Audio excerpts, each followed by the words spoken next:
Friends, welcome to my channel. So இன்னைக்கு என்ன பார்க்க போறோம்னா, ஒரு குயிக்காக ஒரு மினி vlog பார்க்க போறோம். அதாவது என்னோட குழந்தை தூங்குற டைம் போல நான் எப்படி குயிக்காக ஒரு டின்னர் பண்ணியிருக்கேன் அப்படின்னு சொல்லிட்டு தான்.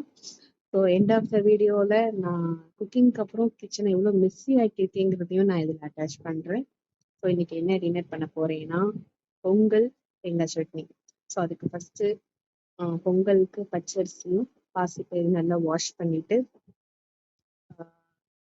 குக்கர்ல எடுத்துக்கிறோம்.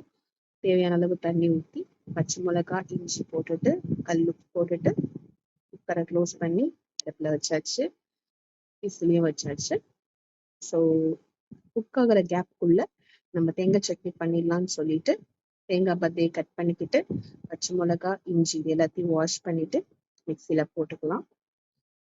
ஸோ இது கூடவே கல்லுப்பு, மேக்ஸிமம் நான் கல்லுப்பு தான் யூஸ் பண்ணுவேன். ஸோ அதனால கல்லுப்பும் கொஞ்சோண்டு பொட்டுக்கடலை, ஸோ இதெல்லாம் போட்டுட்டு கொஞ்சோண்டு வாட்டர் ஆட் பண்ணிட்டு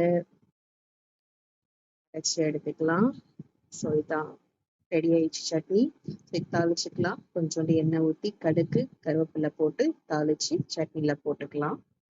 ஸோ இப்போ சட்னி ரெடி ஆயிடுச்சு. ஸோ பொங்கலுக்கு மிளகு ஜீரகம் இடிச்சுக்கலாம். ஸோ நான் இந்த வரல் தான் மேக்ஸிமம் யூஸ் பண்ணுவேன். இஞ்சி பூண்டு பேஸ்ட்டு கூட இதுதான் யூஸ் பண்ணுவேன். ஸோ இப்போ இதில் மிளகு ஜீரகத்தை நல்லா இடிச்சுக்கலாம்.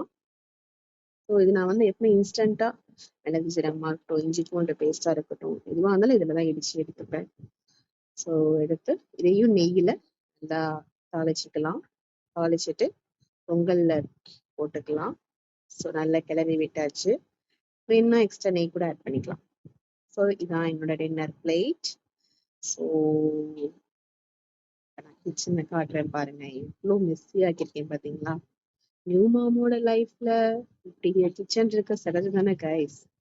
தேங்க்